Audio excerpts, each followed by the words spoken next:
आदरणीय कृषकवृन्द नमस्कार। स्वागत छ कृषि मौसम सल्लाह बुलेटिनमा। म हुँ बद्री गौतम। यस बुलेटिनमा खास गरी तपाईहरुले गर्ने खेतीपातीलाई मौसमको सम्भावित अवस्थासँग जोडेर तीसँग सम्बन्धित समस्या र सम्भावित समस्याको समाधानका बारेमा जानकारीहरू प्रस्तुत गर्नेछौँ। सुरुमा मौसम। साताको सुरुमा पश्चिमी न्यूनचापीय प्रणालीको प्रभाव रहने देखिएको छ। मध्य र अन्त्यमा पश्चिमी हावाका साथै स्थानीय हावाको आंशिक प्रभाव रहने देखिन्छ। हिमाली भूभागको मौसमको कुरा गर्दा सबै प्रदेशहरूमा साताको सुरुमा धेरै स्थानहरूमा, मध्यमा थोरै स्थानमा र अन्त्यमा कोशी र गण्डकी प्रदेशका थोरै स्थानहरूमा र बाँकी प्रदेशको एक दुई स्थानमा गडाङगुडुङ र हावाहुरी सहित असिना पानी पर्न सक्ने र मध्यसम्मको हिउँ र पानी पर्ने सम्भावना छ। साताको सुरुमा सबै प्रदेशको एक दुई स्थानमा ठूलो पानी पर्ने सम्भावना छ। पहाडी भूभागको मौसमको कुरा गर्दा साताको सुरुमा सबै प्रदेशका धेरै स्थानहरूमा, मध्यमा थोरै स्थानहरूमा तथा अन्त्यमा कोशी र गण्डकी प्रदेशका थोरै स्थानमा, बाँकी प्रदेशको एक दुई स्थानमा गडाङगुडुङ र हावाहुरी असिना सहित मध्यम पानी पर्ने सम्भावना छ। साताको सुरुमा सबै प्रदेशको एक दुई स्थानमा ठूलो पानी पर्न सक्छ। त्यसैगरी तराईका भूभागको मौसमको कुरा गर्दा साताको सुरुमा धेरै स्थानहरूमा, मध्यमा कोशी प्रदेशको थोरै स्थानमा र बाँकी प्रदेशको एक दुई स्थानमा गडाङगुडुङ सहित हल्का पानी पर्ने सम्भावना छ। साताको सुरुमा मधेस, लुम्बिनी, बागमती र कोशी प्रदेशको तराईका भूभागका एक दुई स्थानमा ठूलो पानी पर्ने सम्भावना रहेको मौसम पूर्वानुमान महाशाखाले जनाएको छ। यी त भए मौसम सम्बन्धी जानकारी। अब लागौं कृषि प्रसङ्गतिर। साताभरि नै हावाहुरी र पानी पर्ने भएकाले तोरी, मुसुरो काटेर खेतमा नछाडी भित्राइहाल्नुहोला। छुवाली, पराल जस्ता बालीका अवशेषहरू नजलाउनुहोस्। प्री मनसुनको समयमा मध्याह्नपछि चट्याङको सम्भावना बढी हुने भएकाले सम्भावित जोखिमबाट जोगाउन कृषि कर्म र पशुपालन गर्दा विशेष सावधानी अपनाउनुहोस्। साताभरि नै हावाहुरी सहित पानी पर्ने सम्भावना रहेकाले विभिन्न बालीनालीमा पानी जम्न नदिन निकासको उचित व्यवस्था गर्नुहोस्।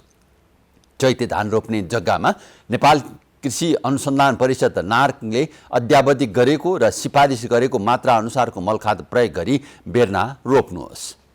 जुम्ला लगायत उच्च पहाडी क्षेत्रमा बर्खे धानको ब्याड राख्ने समय भएकाले लेकाली धान 1, लेकाली धान 3, चन्दननाथ 1 र चन्दननाथ 3 मध्ये उपलब्ध जुन जात छ त्यसको बिउ 2.5 किलो प्रति रोपनीका दरले राख्नुहोस्। यस साता हावाहुरी चल्ने र पानी पर्ने सम्भावना रहेकाले मध्य पहाडी क्षेत्रमा गौँबालीमा पहेँलो सिन्दुरे रोग देखिन सक्छ।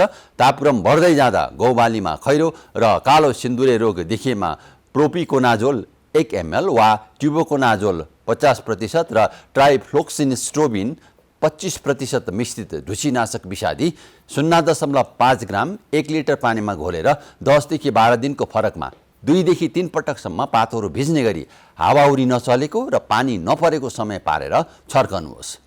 यो साताभरि नै हावाहुरी र पानी पर्ने सम्भावना रहेकाले फूल फुल्ने फलफुलहरू जस्तै कागती, लिची, आँप, सुन्तला जातका बालीहरूमा मौरी तथा अन्य किराहरूले परागसेचन गर्ने समय भएकाले रासायनिक विषादी प्रयोग नगरिदिनुहोला।